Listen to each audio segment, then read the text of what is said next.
Hallo, wir sind Bettina und Gabriel. Wir nehmen euch jetzt mit in unseren selbstgezimmerten Altholztraum. Kommt mit und staunt.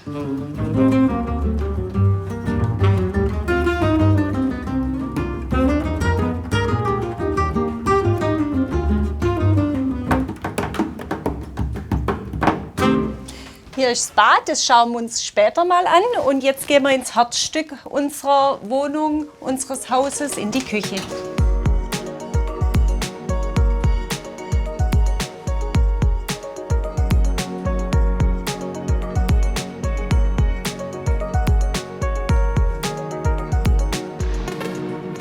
Holz ist ein natürliches Produkt.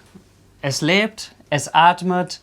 Ich bin Zimmermann und habe nach Wanderschaft meine Frau gefunden und zusammen haben wir das Haus gefunden. Und 1621 war Mitte im 30-jährigen Krieg. Es war einfach schon von uns beide ein Kindheitstraum, so ein altes Haus umzubauen. Und ich habe auch immer wieder das Gefühl, hier haben schon ganz viele Menschen vor mir gelebt und da kriege ich immer so ein bisschen Gänsehaut und ja, das berührt mich eben und das ist ganz anders. Das kann man im Neubau nie erleben.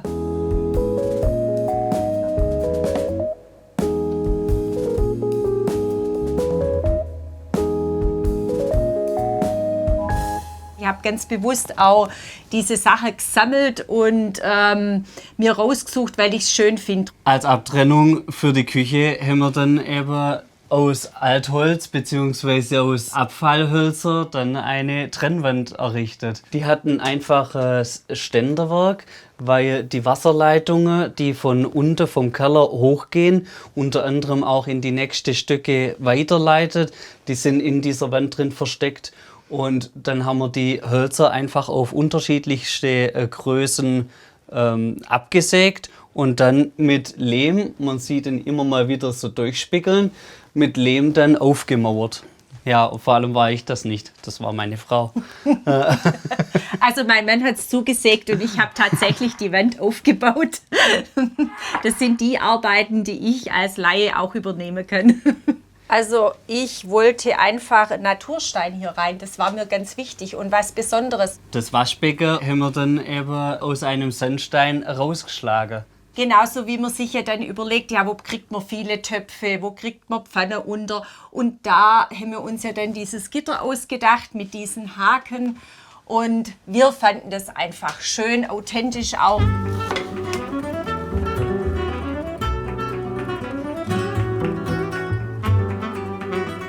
Wenn man das ganze Sammelsurium im Ganzen sieht, so schön durcheinander gewürfelt, dass einem nicht langweilig wird, wenn man durchs Haus durchläuft. Ich als Zimmermann, ich glaube, ich kann es mir schöner nicht träumen, so ein Gebäude wieder instand zu setzen.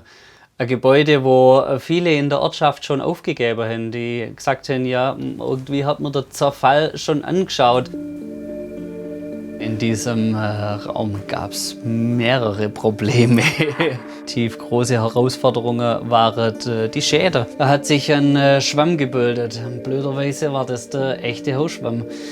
Der echte Hausschwamm ist einer von den schlimmsten parasitären Hausfäulepilzen, die man kennt. Also für mich war es damals ein Albtraum. Ich habe gedacht, okay, wie lange verzögert sich das jetzt, bis wir hier mal wirklich leben können, wie wir es uns vorstellen.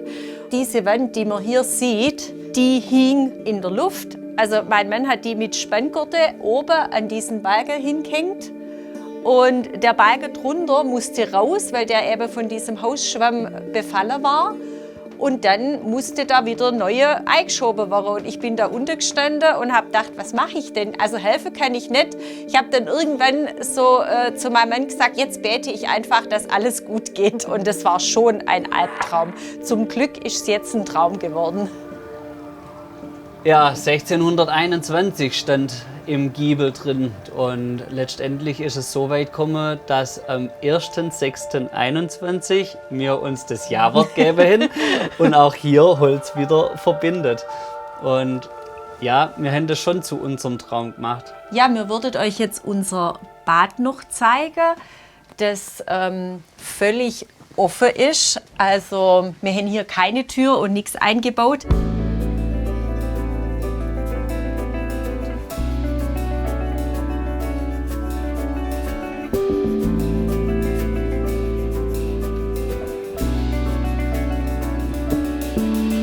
Kernstück von dem offenen Bad ist die runde Holzbadewanne, die auch als Dusche verwendet werden kann mit diesem Leinenvorhang. Genau. Die Fliese und der Stein, was eigentlich typisch im Bad ist einfach immer Kälte ausstrahlen. Und Holz bringt einfach die Wärme von sich aus schon mit. Und da haben wir uns überlegt, warum kann man nicht wie früher auch so einen alten Waschzuber oder einen Holzzuber ins Bad einfügen.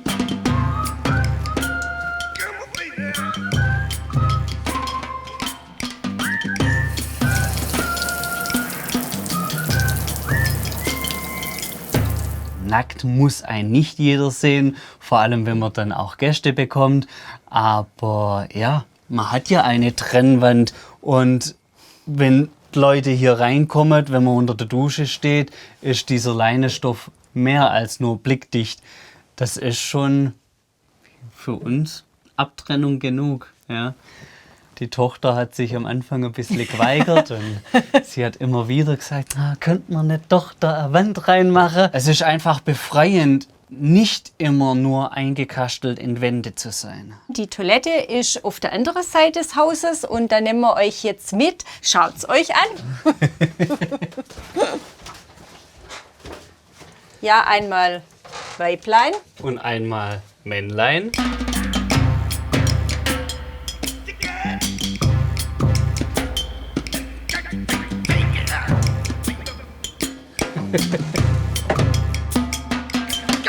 Allerdings, wenn man dann reinkommt, sieht man, dass es doch nicht getrennt ist. Also bei uns kann man eine neue Erfahrung machen. Und therapeutisch auch aufs Klo gehen, miteinander.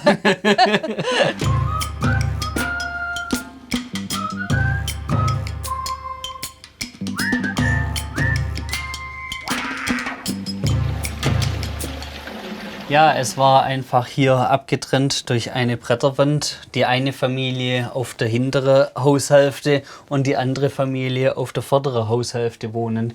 Und so hat sich eben ergeben, dass man eine Grube gemacht hat, wo die zwei Toiletten von zweierlei Haushälften direkt nebeneinander in eine Grube einfließen. Die meisten finden es lustig und die Idee lustig, aber oh nein, also zu zweit möchte ich es nicht aufs Klo gehen. Aber man muss ja auch nicht, man kann.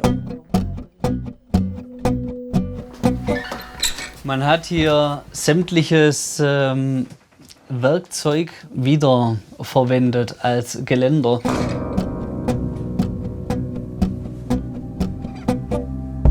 So wie die alte Heugabel, die geht einmal komplett über fast die ganze Länge des Geländers. Alte Reche, eine alte Mistgabel, nochmal alte Heu- oder Strohgabel. Hier unten ist noch eine Kartoffelgabel, ein alter Schlepprechen. Hier ist noch ein Dreschflegel, mit dem man früher das Getreide austrieben hat. Alles so Werkzeug, was wir hier auf dem Grundstück in der Scheune wiedergefunden haben. Und so ist das Treppengeländer entstanden. Wir wohnen auch nicht alleine hier, sondern ich bringe euch jetzt zu meiner jüngsten Tochter Salome. Hallo, ich bin Salome und das hier ist mein Zimmer.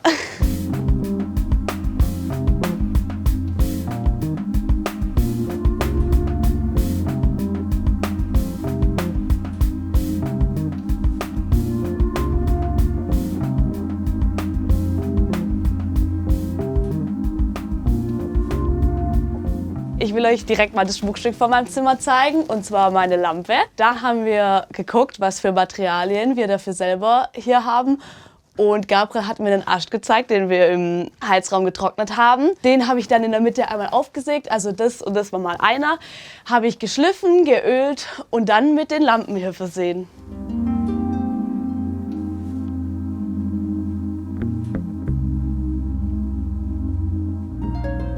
Davor hatte ich jetzt nicht so viel mit Handwerk oder was selber machen zu tun, sondern eher immer nur so im Bett rumliegen. Davor habe ich wenig selber gemacht, aber hier habe ich das dann doch kennen und liebe gelernt. Deswegen bin ich jetzt auch im handwerklichen Beruf tätig. Ich bin jetzt Orthopädie-Technikmechanikerin im 2. Lehrjahr. Ich komme aus meiner Kindheit aus dem Haus mit nur weißen Wänden und alles neu, keine alten Sachen oder sowas, aber ich liebe es total. Ich mag es sehr gerne. Ich könnte es mir nicht mehr anders vorstellen. Die Wand hier, die war hier in meinem Zimmer eher nicht so ein schöneres Stück. Da habe ich dann mit Tanne und Douglasienbretter habe ich hier eine schöne Holzverschalung selber gemacht.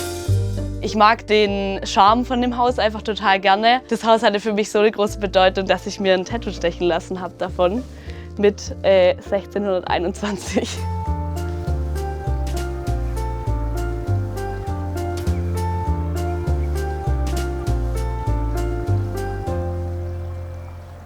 Jetzt nehmen wir euch noch mit ins Schlafzimmer.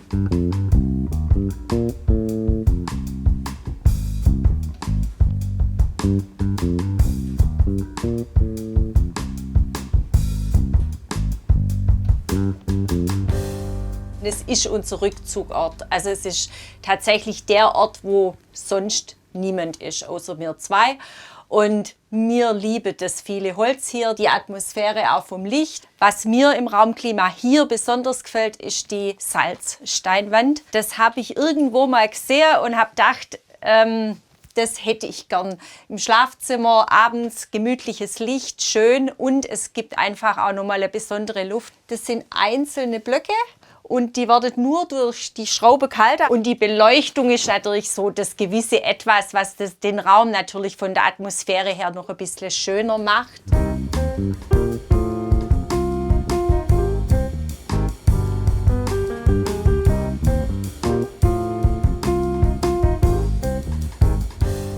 An dem alten Herrendiener sieht man meine Kluft. Ist auf jeden Fall ein Stück von mir, ist ein Stück meiner Lebensgeschichte.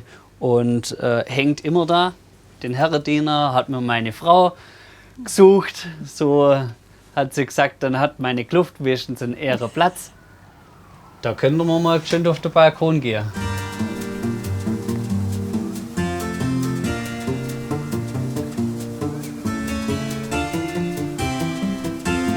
Wie in jeder Räumlichkeit möchte ich ja jedes Mal eine andere Optik erschaffen.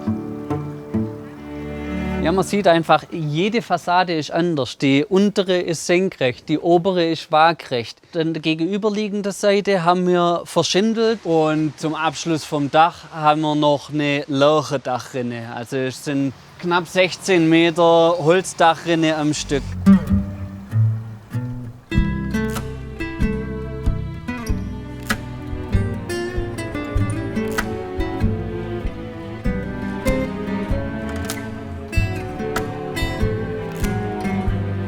Als verbindendes Element haben wir in der Küche bzw. Stube einen Grundofen einmauern lassen, so dass wir drauf kochen können. Zum Anheizen mit dem direkten Zug ins Kamin, und wenn man dann in die kalte Tage und herbstliche Zeit übergeht, hat man eben die Möglichkeit, hier umzuschalten, und der Rauch geht einmal komplett durch die Sitzbank durch. Wo man hinsitzen kann und es gibt warm. Das fände ich einfach immer ganz toll. Und was auch ein Highlight ist, ist unser Tisch. Da saßen wir abends in Runde von Freunden und hängen das Bier in der Hand und sagen, jetzt fehlt irgendwie der Platz zum Abstellen. Und da sagt einer, er hat eine alte Wurzel daheim. So schön die Maserung da oben drauf ist einfach das Unterteil von dieser Wurzel. Und jetzt ist wahnsinnig interessant, da ein Gestell herzustellen. Dann haben wir die Kette auf diese Wurzel drauf drapiert und in jedem einzelnen Glied separat zusammengepunktet und geschweißt.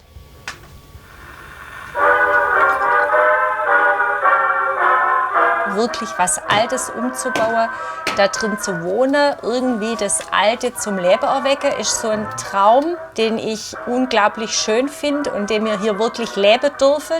Es ist ein Stück weit eine Verwirklichung von uns beiden, definitiv. Und das ist aber auch eine Herzensangelegenheit, dass wir uns mit diesem Bauprojekt zusammengefunden haben. Ich glaube, da haben wir ganz schön viel miteinander und füreinander geschaffen.